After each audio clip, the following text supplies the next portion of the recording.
Hey everybody, it's Silvershroom, and let's just get this over with. How fitting that, rather than start a nuanced discussion about the application of statements, I figure it's the internet and upload myself rambling and ranting. Has my understanding of how words work been completely off this whole time? Yes, it has. Go cry about it, you stupid Mario fanboy. I don't want to fight statements anymore. I'm not sure if I ever really did. At no point did I ever unironically think that this statement just straight up didn't include Solaris, or that Sega flat out forgot about Solaris specifically. I callously tunneled on Solaris because everyone else did. The thing about Sonic 06 never happening was just supposed to be a stupid quip. I did not mean that seriously at all. It was all just poor presentation on my part. I was basically rambling at that point. Goes to show how much I ever really believed in the anti-statements movement, from the perspective of having to assign a canon objective reason for Sega's miscellaneous glazing of Eggman's mechs. Some measure of power is logical. What did I think they meant? I didn't, okay? I saw the gray area, and I pounced, hoping we could get back to analyzing the fun way. Statement scaling. That's what we jump through hoops to avoid. Nobody cares how much it affects Sonic specifically. I'm not proud of that aspect of my original video. I short-sightedly saw those arguments as counter to what I liked about versus debates and rode their apparent unpopularity off into the sunset. All the way up to that out-of-place show-don't-tell line. That's nothing compared to there's no analysis going on here. I'm sorry. Put way more emphasis on characters lying than I feel like I really meant to. Do I make a habit out of questioning everything characters say? Sometimes. I mean, it's easy to just say, character said so-and-so, or according to character so-and-so, and leave it at that. The speculation is definitely more fun. Talking about cheating, this game was never fair. You know, I contrasted this stuff with the explanation of Spyro's ether breath, but the truth is, even back watching Crash vs. Spyro for the first time, it gave me some thoughts about how much of a point there was to this. I guess I've always just been too cynical for this. However, more than anything, I never wanted to take this out on writers. I could talk about my experiences with certain other series whose creators seem intent on making every detail into basically a fight with their fandom, but I probably dug myself deep enough. My only hope for them is that they're never deterred by us, the obnoxious brigade, picking apart everything they say to win pointless arguments. It's their verse, and they can do what they want. That being said, it's time to get philosophical. I know that for better or worse, I was never alone in this. So, what's the deal? What is it about Sonic that has pushed so many people like me into the arms of the anti-statements crowd? I'm just gonna say it. Sonic's power creep is half-baked, lazy, and pointless. A common reoccurrence for Eggman is that pretty much all of his new mechs are stated to scale above the previous mechs, which is interesting to think about since even random robots in Sonic 06, such as the Egg Wyvern, were stated to be more powerful and more menacing than anything he had created before. Interesting. You find every single new thing Eggman pulls out being just declared as strongest yet interesting?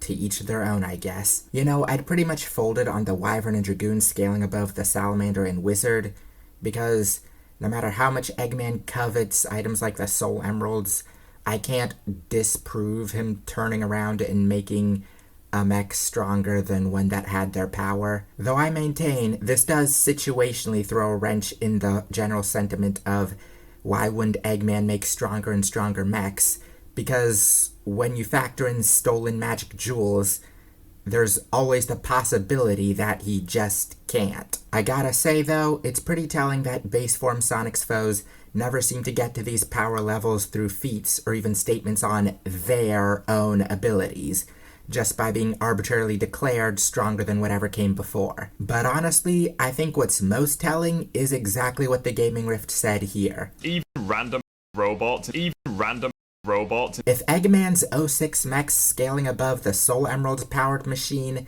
was conveyed even remotely well, surely such a Sonic buff wouldn't be so dismissive of them in the first place. Even these random robots in Sonic 06 are power creep. I can confidently say that I don't like how the Sonic series handles it. Because from what I'm seeing, it doesn't. It just callously spouts more power and refuses to elaborate. Or try. But let's give this the benefit of the doubt. Maybe there's some deeper narrative or thematic significance I'm missing. So significant that half the time it's only established through one line in a guidebook. So I've seen the term Shōnen brought up a lot in this context. Now, Shōnen is the Japanese word for boy, but it also refers to a genre of manga and anime traditionally targeted at this demographic. Now, this genre seems a bit loosely defined. Given it Shonen's literal meaning, I've seen arguments that Sonic qualifies by virtue of its target audience, but I mean, of course, this demographic can consume a wide range of media, so when people say shonen power creep, I'm gonna assume that by shonen, they're referring to a certain style and tropes that make power creep more endemic to what it is. So that's what I tried to figure out. So, from Wikipedia, a shonen protagonist is often characterized by contradictory qualities: short-tempered and cool, mischievous and rebellious, serious and cynical, clumsy and infallible, or who appears as a good-for-nothing but possesses hidden abilities. A major narrative device in shonen manga is rivalry between the protagonist and his opponent, with a fight or a quest often appearing as a central element. Typically, a shonen protagonist is an outsider, or in some way disadvantaged compared to others, but who through training, perseverance, and willpower eventually succeeds against all odds. Plots typically follow the basic structure of the hero's journey, with much of the story focused on the protagonist's training and transformation into a hero, and on characters who earn their status as heroes through effort and tenacity, rather than by virtue of birth or assignment. For long-running series, the hero's journey repeats itself.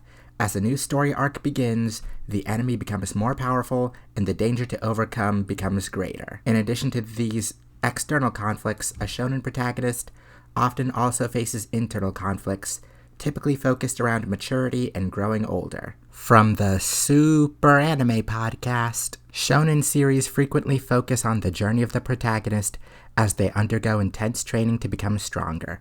This trope emphasizes the value of hard work, perseverance, and self-improvement. Shonen tropes often present protagonists facing seemingly unbeatable challenges and adversaries. Through sheer determination, they rise above their limitations and overcome insurmountable odds. As suspected, the closest thing I have to a frame of reference is Pokemon. So I'm seeing a lot of emphasis on training, which is not something Sonic really does. As a reminder, the underlying principle is that Sonic just gets stronger over time, which seems like it would defeat the purpose of what a lot of this genre is going for. In fact, it kind of makes Sonic sound like the perfect villain for this story. This unstoppable being of ever-increasing strength that the hero must find the power to overcome and destroy before it consumes us all. So maybe Eggman's the shonen protagonist. The extent of Sonic's preparations for a final battle usually amount to him just adventuring through wherever he needs to go and collecting MacGuffins. He may unlock new abilities, but they're rarely relevant outside of gameplay and often amount to him getting an item, rather than any personal growth on his part. They also rarely carry over into the next game. And I mean, it's not like Sonic games are really part of an overarching narrative. There's a reason they had to come out and say everything is canon, and why Ian Flynn's references are such a meme. But even within games, if Sonic's ever implied to be not strong enough, like against the Time Eater, the solution usually amounts to get the Chaos Emeralds. Even with Infinite, who probably could have sent Sonic on an anime training arc, the focus throughout the game is on figuring out the source of his power, i.e. the Phantom Ruby, and obtaining the means to counter it. Infinite acknowledging Sonic as stronger in their second encounter doesn't really amount to much because Infinite still claps him in the end, which is what prompts Sonic to resolve to figure out the secrets of his power. And in the end, Infinite is defeated by first the Phantom Ruby prototype weakening him, and then by Sonic with the help of the Rookie. It's framed as a power of friendship moment, which, to be fair, is also apparently a common shonen trope, but it doesn't seem like one particularly conducive to power creep. If characteristically stats are all it takes, and Sonic knows that his increase over time, then this exchange doesn't make a lot of sense. What do you mean, Sonic? You'll eventually just overpower him, right? The wording's a little hazy, but this is essentially them conveying that they can't reliably beat Infinite without a direct counter to what he's capable of. Again, Infinite acknowledging Sonic as stronger doesn't really go anywhere. From what I've seen, this kind of thing never really does. It's always just, Sonic's getting stronger. Anyway, really, Sonic just seems to be offhandedly as strong as he ostensibly needs to be for whatever situation Sega puts him in. Why is he able to beat Perfect Chaos in base form in Generations?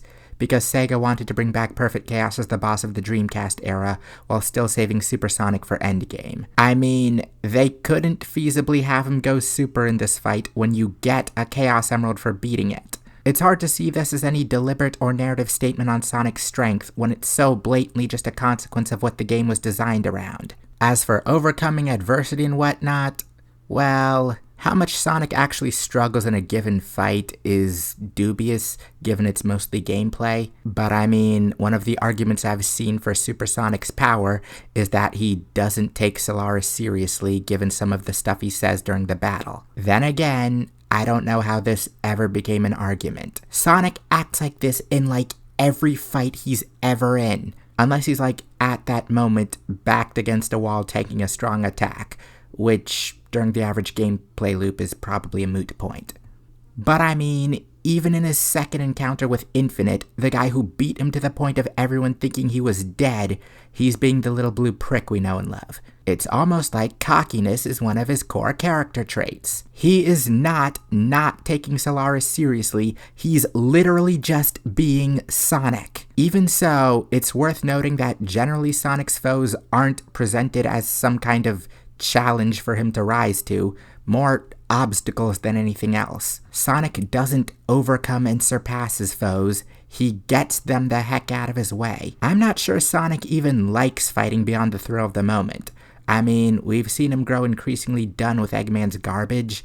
I feel like at the end of the day, he'd be content with never having to fight him again. But even in wholly competitive environments, Sonic seems more in it for fun than anything else. I've seen people question whether Sonic has any actual rivals. I mean, with Shadow, it's more ideological than anything else. Metal Sonic debatably cares more about killing him than surpassing him. Hard to tell when Sega won't let him have a personality. And that leaves Jet. I'm not sure how much Sonic really cares whether he's faster than Jet. I could see it getting to him if Jet were to start consistently beating him, but we don't see that because that's not really important to what Sonic's going for. It's telling that even in the racing games, their stories have next to nothing to do with anyone's racing skill or training. There's always some new threat or discovery that makes them have to drop everything and go on an adventure. Because that's what Sonic's all about. It's not a power fantasy, it's an adventure fantasy. Sonic doesn't care about getting stronger, he doesn't care about being the best of the best, he's just a guy that loves adventure. His only real ambition is keeping the world free and safe. You know, it's funny, there is another series I could say a lot of what I've said here about. One whose protagonist isn't really driven by personal growth and is just focused on saving the day, and whose strength seems to be an afterthought in the minds of whoever's in charge of him. Mario. It's Mario. You know, the series Sonic was created to compete with. And on the topic of Sonic's purpose, I'd like to offer one last point of interest. Remember our old pal Hypersonic, forever confined to Sonic 3 and Knuckles? Why hasn't this form returned?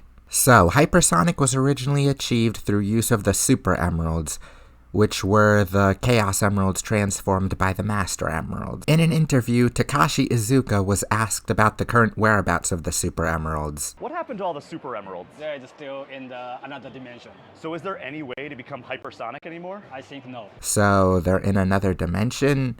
Weren't they just the Chaos Emeralds transformed? But anyway, when asked about the Super Emeralds, developer Christian Whitehead had this to say. Visually, the appearance of the Chaos Emeralds changed to a diamond shape in Sonic 3 and Knuckles, and have remained so in subsequent games.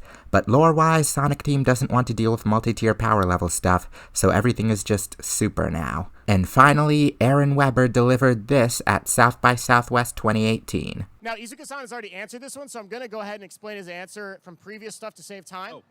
Is that all right? Go. Essentially, the reason that they don't do hypersonic as much anymore is because they were worried that if they kept introducing new forms, it was going to get eerily similar to a certain Japanese anime in which characters keep getting, like, and they didn't want to go down that road. I see what you're doing. See that?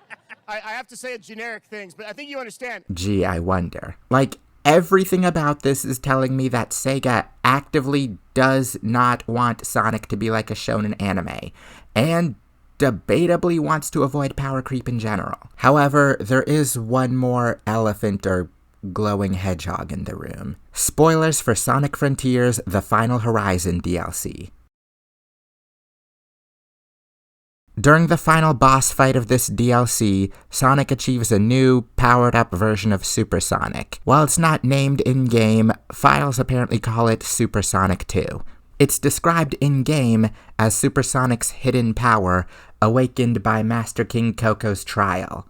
So, Sonic underwent training and achieved a new, stronger form. Dang. Don't think I'm about to say this negates my whole argument. It was one time in a very recent game. And I think more importantly, Ian Flynn reportedly pitched Hypersonic for the original ending of Frontiers, but was shot down. If instead of Supersonic, would Hypersonic be better suited to take down the end?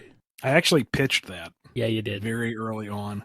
And I got a polite no thank you in response. Okay. Well, that's dumb. Yet another Sega disappointment. From what I can tell, Supersonic 2 is widely believed to have been a retooling of this, so the sentiment is still there, even if it debatably backfired. Overall, I'm not really seeing the shonen in Sonic's power creep, or how it really amounts to anything more than stats being callously and arbitrarily increased for no reason. Remove all the guidebook glazing and declarations of strongest yet nothing meaningful about the series would change. If you ask me, the fact alone that the way in which Sonic is accepted to keep up with all of this is that he just gets stronger over time because he just does should have been evidence enough of how contrived this all is. I hope Sega did not mean for this line to be taken as literally as it's being taken, because in context, it's kind of dumb. This line in particular seems almost oxymoronic from that perspective, because Sonic prefaces it by saying that unlike mechs he can grow, and his literal physical stats being essentially a function of time, that's giving me less organic creature able to change and grow and more computer program. If this was sincerely meant as an explanation for stuff like the perfect chaos thing, as it stands, it's not much better than the everyone had amnesia thing for Sonic 06. In practice, this is a cop-out, a convenient source of plausible deniability that makes any purported instance of power increase in the series basically unfalsifiable. Sonic's new foe is 1,000,000,000,000 times more powerful than anything he's ever faced. Don't worry, Sonic just passively gets 1,000,000,000,000 times more powerful. This is dumb. But hey, haven't watched a lot of anime, barely touched any manga, shonen or otherwise, so maybe I just don't like power creep. Maybe it's always this trashy. Death Battle. Looking back, I feel I made them out to be better than even I really thought they were. I don't want to get too far into it, but after more reflection, I'm not even sure I want to say I like Death Battle at this point. I sincerely did not want these videos to be a defensive Death Battle, but I can't say that through it all there wasn't in the back of my mind the question of why they did some of the things that pissed off people like the ones I responded to. Because regardless of anything else, I still don't buy that they're biased against Sonic. Look, they've claimed to be Sonic fans, given the Sonic cast wins with no discernible pattern, and shown Metal Sonic more love in one video than Sega has since Heroes. 3 times. Okay, twice. Like, surely one would have to despise Sonic to an illogical degree to want to keep up a facade like this, which I'm painfully aware I shouldn't completely discount, but this is a whole company that regularly brings on guests for research and animation. Also, and I know this may be more on Mara, but let's be real, only real Sonic fans would have clowned on Infinite like this. Non-Sonic fans, they'll hate superficially annoying characters like Big or Charmy. Infinite's source of contention is that he was poorly written. No non-Sonic fan's gonna jump on that. And side note, Infinite may have gone out like a chump, but He got, by a significant margin, the highest actual kill count on Eggman's team. That seems to be glossed over quite a bit. Beyond that, it's just a little hard to take these accusations seriously in the midst of, well, you know. For Mario fans, enjoy your win. Your games are still mid anyway. A lot of these people might as well go accuse someone of cutting down a tree while holding a chainsaw and covered with leaves and splinters. And also just, what hasn't Death Battle been accused of being biased against at this point? To think, if Cell vs. Metal Sonic were announced months ago, I'd be rooting for Metal Sonic from the rooftops. Now, I don't want to touch that with a 64-foot pole. You know, I fully expect Death Battle to completely fold on everything I've tried to refute. Go ahead, embrace the power creep. I could not care less if I wanted to. Through all of this and further research into the topic, if there's one thing I've learned about power scaling, it's that I don't like power scaling. That's probably the angle I should have come at this from the beginning, because I do feel a lot of my first video is me projecting how I wanted all this to work. Though if I may posit one last query, what even is power? Well, it's not this, that much is clear. Is it synonymous with physical stats? The longer I'm here, the less I think so. 'Cause there doesn't seem to be much distinction being made between a character's attack destroying a universe, a character's MacGuffin containing a universe, and a character farting so bad that the whole universe smells. I think this is what I was trying to get into with my original points, with Solaris's timeline consumption, because power seems to be whatever vaguely measurable aspect of a character is convenient. I know about Dragon Ball's power levels, and I've picked up on how they drive even more abstract abilities, though for the record, even they seem to get a lot of flack writing-wise. But I gotta say, it seems like more than anything, power scalers assume that every verse operates this way. Like there's some universal stat across all of fiction that drives everything characters do in rigidly consistent ways. I mean, with every verse having its own rules, there need to be some standards, but when those standards were based around real-world measurements and calculations and whatnot, that, in my opinion, at least felt meaningful, like we were trying to turn all of fiction into a cohesive world. This feels like trying to turn all of fiction into the world's least immersive RPG. Hot take, Death Battle aren't power scalers, and regardless of their execution, I think what they're going for is far more interesting. You know, I still don't want to say I dislike Dragon Ball, though I'm now terrified to ever watch it because I'm afraid I'll like how it handles power creep. But again, the attitude surrounding them in the early days of Death Battle, definite turnoff. So yeah, take from that what you will. I came into this with a negative opinion of perceived versus match dominance. Characters getting over is the single most overrated thing I have ever been presented with. You know, I've always vastly preferred Batman to Superman. Please no one say prep time. In fact, I distinctly remember being an edgy little kid telling anyone who would or wouldn't listen that Superman was my least favorite superhero because of how powerful he is. What can I say? Power is cringe. Soloing verses is cringe. Being the strongest, fastest, etc. character in fiction, TM, is cringe. Beating Goku, metaphorically speaking, is cringe. Yeah, I'm done. I mean, what else is there here for me? I've already rejected the infinites and made an absolute fool out of myself buying into the false promises of the anti-statements movement. There's no beating around the bush. That first video was made out of annoyance. No, not again. I'm done. I'll always love Mario and Sonic. I'll probably never be able to take anyone who likes one but trashes on the other seriously. I never cared who actually won between Bowser and Eggman, and now I care even less. To my viewers, don't jump on any bandwagons of thought just because they tickle your fancy or to spite anyone. I hope you'll stick around. I'm Silver Shroom. Be sure to like, comment, and subscribe, and stay tuned for more content.